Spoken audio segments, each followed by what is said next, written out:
Bueno, iniciamos el programa con una entrevista muy interesante con el doctor Conrado Stoll, que ha presentado su libro. Fíjese qué título, A mí no me va a pasar, ¿eh? Es neurólogo y especialista en enfermedades cardiovasculares. ¿Qué le parece? Lo vamos a compartir. Hola, doctor Conrado, ¿cómo está usted? Muchísimas gracias, un placer poder entrevistarlo. Igualmente, gracias por llamar. Bueno, estoy con su libro, que bueno, lo hemos recibido de la editorial del Ateneo, un libro fantástico, la verdad que lo felicito porque en un lenguaje claro, concreto, preciso, y además con un título muy especial, A mí no me va a pasar. ¿Cuántas veces escuchamos esta frase, también en esta pandemia, no? Bueno, ¿cómo surgió esta temática? ¿Cuánto tiempo de elaboración? Cuéntenos un poquito. Tengo que decir que para mí no es nada original, lamentablemente. ¿No? Sí, suena bien ese título. A mí cuando lo escucho me gusta, pero en realidad es lamentablemente porque escuché esa frase demasiadas veces en casi 40 años de crecer. Especialidad vascular, siempre me dediqué a la enfermedad cerebrovascular, lo cual implica tratar los factores de riesgo que afectan las arterias, que no solo causan ACV, que es mi especialidad, pero también infarto del corazón, pérdida de la memoria, por lo que la verdad es que lo he escrito a lo largo de años, cada vez que ha habido una información interesante, especial, diferente, nueva, o algo que responde a las preguntas que yo escuchaba permanentemente de los pacientes y que uno sabe que no se responden fácilmente cuando uno quiere buscar esa respuesta y no es médico. Entonces yo iba anotando, lo fui construyendo y en la pandemia, al haber tenido exposición en los medios, dije, quizás este es un buen momento para cerrar ese libro y a la gente tratar de ayudarla a entender qué es la enfermedad vascular, qué debe hacer para prevenir esto, que es 80% prevenible, y controlar los factores de riesgo, que son los mismos en todo el mundo. Así que en cualquier país que estuviéramos, los mismos factores de riesgo son los que enferman a las arterias y los que uno controlándolos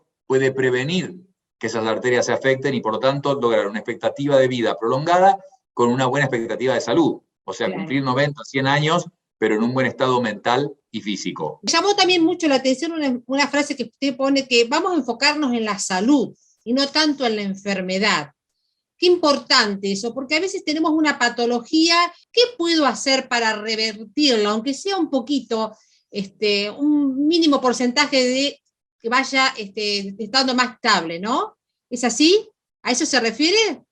Exacto, se ha discutido en muchos sistemas de salud la idea de que el incentivo para el médico sea mantener a la persona sana. Y yo no dudo, espero que sea muy pronto, pero no dudo que los millennials, los de hoy en día, los millennials de hoy en día, son personas que en realidad lo que van a hacer es todo para mantenerse sanos. Van a pensar menos en la enfermedad. Ese es el objetivo hoy en día. Incluso los avances de la inteligencia artificial, el avance de lo que se llaman los usables, que son elementos que una persona se pone, y no me refiero solamente al reloj que puede dar la frecuencia cardíaca o el ritmo del corazón, ya hay relojes inteligentes que detectan arritmias muy importantes, pero incluso hay bastones, por ejemplo, con acelerómetros que muestran si una persona está inestable para poder indicarle rehabilitación y así muchas cosas más para que la persona sepa más sobre su salud y el sueño, por ejemplo, medirlo, saber que es adecuado. Entonces, sí, el foco tiene que estar en la salud y de hecho está también la frase, todo el tiempo que uno no invierta en mantener la salud, lo va a tener que mantener, lo va a tener que invertir en la enfermedad. En la Entonces, enfermedad. de nuevo, son factores de riesgo conocidos. Es la nutrición sana. Tenga o no tenga la persona sobrepeso, importa comer sano igual. Eso es fundamental. El alcohol, poco, quizás no todos los días idealmente. No fumar. Dormir bien. ¿Qué es dormir bien? 7 a 8 horas. Y aquellos que tienen somnolencia y duermen 7 a 8 horas, hacerse algún estudio. Quizás tengan la llamada apnea del sueño. El estrés, controlarlo, se puede hacer de forma bastante simple. Por supuesto que hay formas más complejas, con más dedicación, pero aún de forma simple, con pocos minutos diarios, y eso ayuda. Y finalmente, los factores de riesgo que pueden requerir tratamiento medicamentoso, la presión arterial, el colesterol, la diabetes, y hay algunos menos usuales. Pero controlando todo eso, ahí está la clave. Una arteria sana asegura una vida muy sana. Otros problemas pueden aparecer, pero serían más infrecuentes. Claro, las arterias, ¿por qué se ensucian, podríamos decir? Porque por ahí se puede decir que se le puede limpiar una arteria, ¿no? Que puede agarrar, que sea un infarto o una ACV. En sí, es por todo esto, por la mala alimentación, por la mala no hacer actividad física, por estar estresado. Es un conjunto de cosas que nos pueden llevar a eso. Buenísima la pregunta. ¿Por qué se ensucian las arterias? Esa es la pregunta. Porque sí, está en nuestra genética. Lo normal es que pase eso. Así como una persona de 60 años que esté impecable, no tiene la misma memoria que a los 30 y no puede correr, aunque esté sano y entrenado a los 60 años, no va a correr a la velocidad que corría a los 20. Bueno, también hay una evolución natural de las arterias en que se les va acumulando estas placas en la pared, que son las que no necesariamente las llegan a tapar, pero esas placas se pueden romper y liberar un pequeño fragmento o causar una oclusión repentina. Y eso es normal. A los 20 años ya se ha mostrado que algunas personas pueden tener algo depositado de grasa en la pared de las arterias y a los 40 años la mayor parte de la gente tiene algo de grasa o de placas en las arterias. Después va a depender de la genética de cada uno y de los factores de riesgo y de cosas que hasta la gente ni piensa. La polución del aire. La polución del aire causa 7 millones de muertes por año por infarto. Esas partículas de polución que no se ven entran al torrente sanguíneo y se pegan a la pared y son parte de la placa. Entonces hay muchos factores que van a hacer que una persona pueda cumplir 100 años y no tenga demasiada placa y que otro quizás a los 50 pueda tener un infarto. Pero se ensucian naturalmente, es la evolución normal con el envejecimiento, con el paso de los años. ¿Y qué estudio preventivo se puede realizar, doctor? Porque por ahí no se escucha tanto que los médicos indican un estudio específico para ver cómo están las arterias, que uno lo puede, como paciente, lo puede exigir, que quiero hacerme ese estudio. Exactamente, hay cantidad, y cada uno tiene que buscar el médico en que confíe, un médico idóneo, un médico honesto, y ese médico lo va a orientar, sobre todo, por supuesto, los que nos dedicamos a la enfermedad vascular. Cardiólogos, hay clínicos que lo hacen, neurólogos vasculares, como en mi caso. Pero hay un estudio en especial que inventó un canadiense en que literalmente se escanea, se miran ciertas arterias del cuerpo a las que se accede en la ingle, en el cuello, y se calcula cuánta cantidad de placa tienen pegadas. Y se ha hecho una escala en la que se sabe, para tal edad debe haber tanta grasa acumulada, no más, menos mejor, que las arterias sean más jóvenes que la edad que uno tiene, mucho mejor. Pero lo que queremos es que no sean arterias más viejas que la edad que tiene la persona, que no sean mayores. Entonces, está esto de poder individualizar el riesgo cuando uno mira las arterias de esa persona, ¿qué edad tienen las arterias? ¿Qué edad tiene la persona? Y así puede uno ajustar los tratamientos. Y hay otros métodos también que se pueden usar, pero todo tiene que estar basado en mirar cómo están esas arterias para poder tratarlas en forma adecuada. Y eso estamos hablando de edades a partir de los 20 años, por ejemplo, poder hacerlo. Buen punto. No hay duda, está publicado que una persona de 60 o de 70 que se evalúe y se le encuentren alteraciones, también va a tener beneficio. Pero va a haber mucho más beneficio si se detecta antes. Y de hecho la Asociación Norteamericana de Pediatría ha indicado que los pediatras tomen la presión arterial, porque hay chicos que pueden tener presión arterial elevada y descubrirla. Mientras antes se descubre, mejor se trata, más se previene. Claro. ¿Por qué nos cuesta tanto por ahí a los pacientes pedirle estudios a los médicos si no lo recomienda? Y no me lo dijo que me hiciera, voy a esperar más adelante. No sé, creo que todavía la gente, la sociedad es como que tiene, y creo que pasó también en esta pandemia, ¿no? Que se dejaron de ver algunas patologías por esto del COVID, ¿no? La gente queda con miedo de preguntar, doctor, quiero hacerme otro estudio, y si no me sale bien, quiero hacerme otro. Le cuesta a la gente, ¿no? Sugerirle al médico, o según la empatía que haya con el médico. Ahí en parte está el título, a mí no me va a pasar, o sea, hay una negación, mucha gente no quiere saberlo, y la verdad que nosotros le decimos a las personas, no, mire, yo le digo que nos ponemos contentos, pero nos parece algo positivo encontrar, por ejemplo, que las arterias estén afectadas, porque hay muchísimo que se puede hacer para mejorarlas. Hay tratamientos altísimamente efectivos. Entonces, si bien no estoy seguro que haya que pedir, y hay duda, y hay muchas publicaciones de que los chequeos de salud generales, los que son muy generales, globales, no previenen realmente, no son efectivos. Hay que ir a lo puntual buscando lo que uno quiere encontrar. No sé si pedir, pero el concepto es bueno, es que el paciente esté empoderado, que el paciente sepa, yo quiero mantener mi salud. De hecho, nos pone muy contentos que hay mucha gente que hoy en día viene a la consulta y dice, doctor, yo vengo para hacer prevención. Me encanta ese título. Claro. No es que me piden un estudio en especial. No, no, vengo a hacer prevención. Eso es lo que tiene que decir la gente. Y el médico ahí lo va a interrogar, va a escuchar la historia, lo va a examinar y va a saber decidir el médico qué podría necesitar ese paciente para saber si necesita o no algún tratamiento específico, algún consejo específico, de vuelta con el objetivo de mantener las arterias jóvenes y sanas. Qué importante lo que dijo. El médico lo va a escuchar, que también es una cosa que en algunos profesionales más jóvenes está faltando, ¿no? El escuchar al paciente, el escuchar sus emociones, su contexto familiar, todo lo que rodea a ese paciente, ¿no? Escucharlo, porque por ahí usted en una parte también dice algo muy interesante, que la tecnología, los estudios confirman lo que el médico ya vio en el consultorio. Y eso es tal cual, escucharlo, escuchar al paciente, es fundamental. Es así, es clave, está estudiado, se ha publicado, que el sistema tiene mucha presión, el médico tiene que ver muchos pacientes, demasiados quizás, pero se ha visto que aún en otros países con más recursos, también el médico interrumpe al paciente en un promedio, no recuerdo ahora el número, pero era como si dijera un par de minutos, en vez de escuchar y dejar 5 minutos que la persona hable libremente, es como que al minuto el médico interrumpe y el secreto del diagnóstico está en la historia que va a contar el paciente. Así que lo que está diciendo Liliana, fundamental, escuchar al paciente, porque ahí simplemente, porque es en esa historia que el médico va a hacer el diagnóstico que haga falta. Claro, claro. Bueno, y está hablando de todo tema de arterias y eso, bueno, usted también habla mucho del infarto que se puede dar en cualquier edad. Diferencia, yo le pregunto, diferencia entre un infarto y un ACV. Son los dos infartos, uno al cerebro, ¿no es cierto?, y otro en el corazón.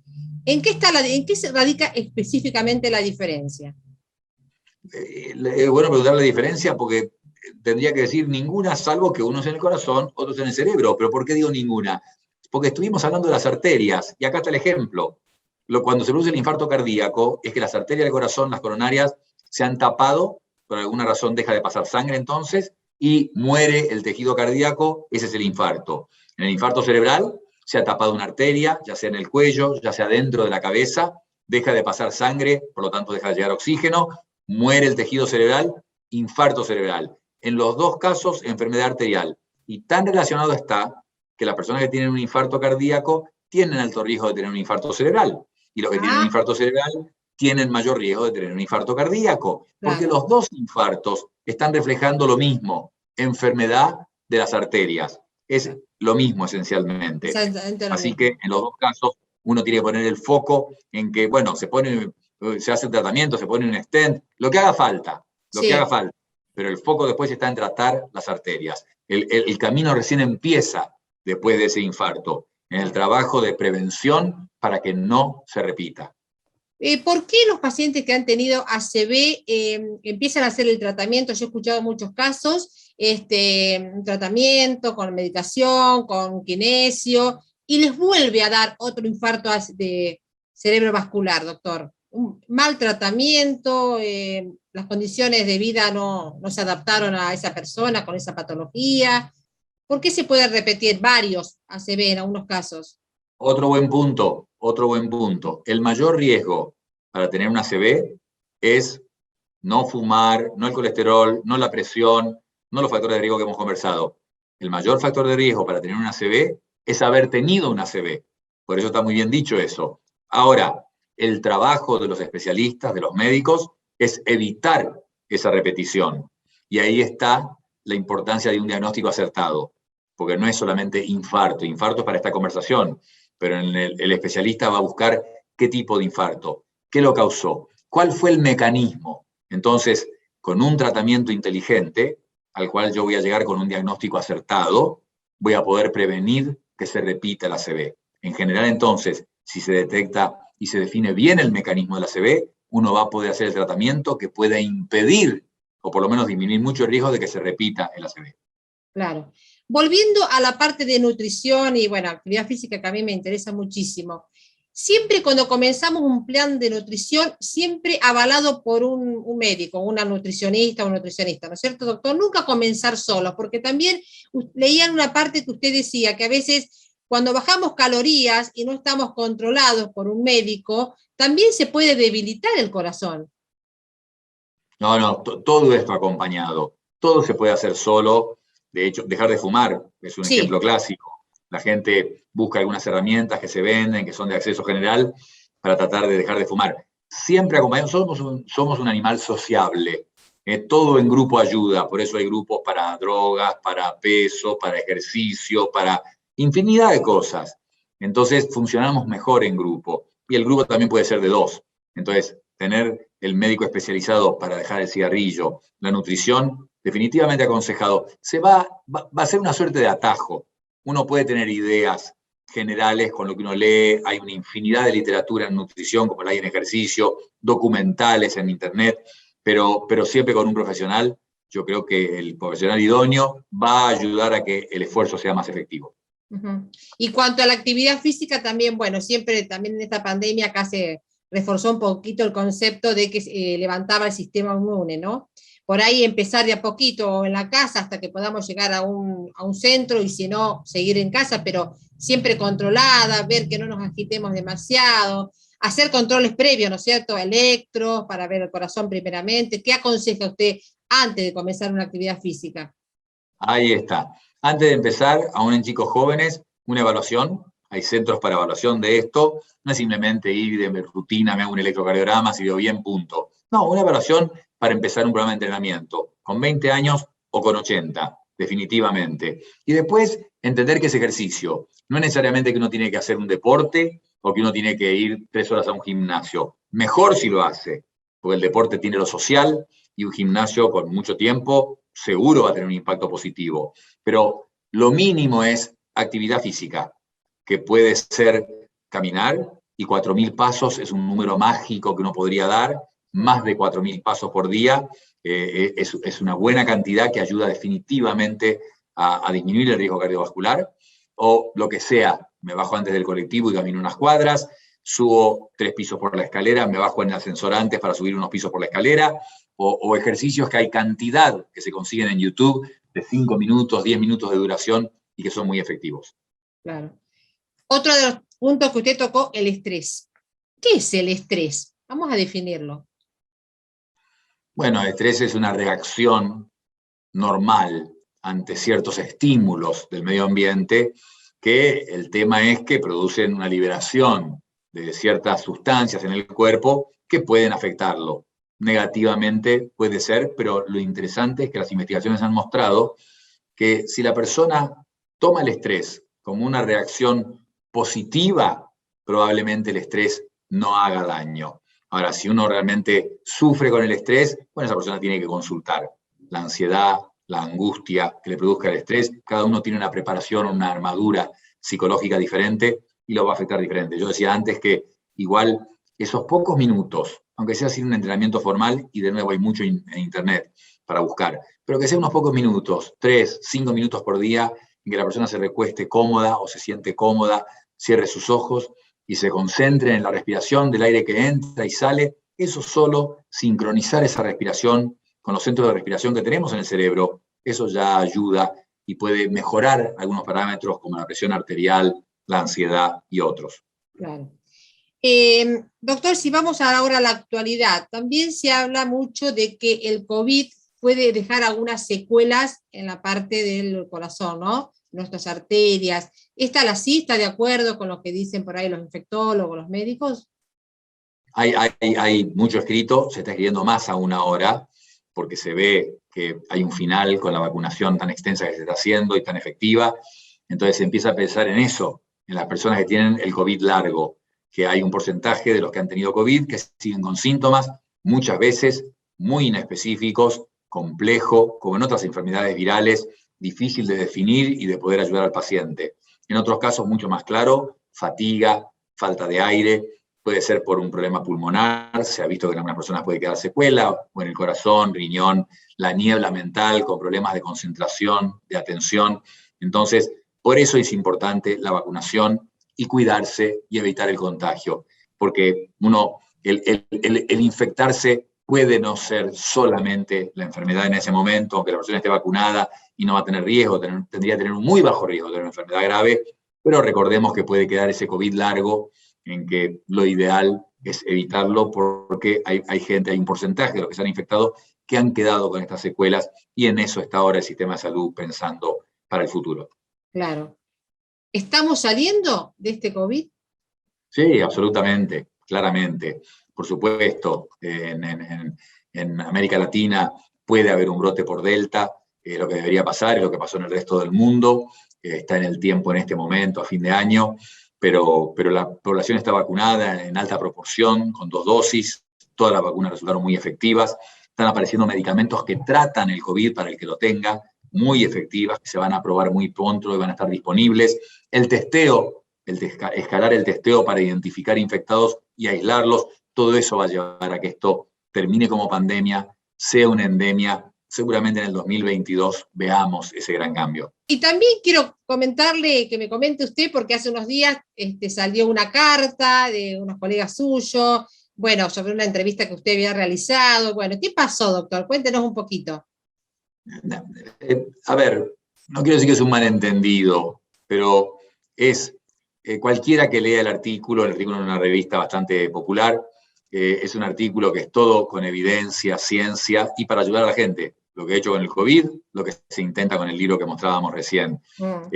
Obviamente, los medios pueden usar tapas provocativas y obviamente aquí tenemos una característica muy sensible o de mucha reacción emocional, pero lo que importa es el contenido, y cuando uno revisa, de hecho, lo interesante es esto, no fue una entrevista, a mí me dejaron escribir todo y transcribieron todo literalmente, y todos los datos son datos que advierten de investigaciones hechas afuera, no referido a la Argentina, investigaciones en Estados Unidos sobre los errores de la medicina, investigaciones de Israel, en la India, en el Reino Unido, en Dinamarca, que tiene un sistema de salud muy prolijo y con mucho detalle, cuidado del detalle para el gasto. Ellos quieren, es un país con un socialismo en que quieren que el gasto, la costo-efectividad sea muy alta. Bueno, esas eran todas las citas. El artículo no creo que sea cuestionado por un médico que conozca del tema y creo que a la gente le puede resultar útil e interesante. No lo tomo como algo... la verdad que no lo tomaba personal. Bueno, doctor, gracias por escribir esto, porque la verdad que nos viene muy bien a toda la población. Les agradezco a ustedes está muy bien explicado.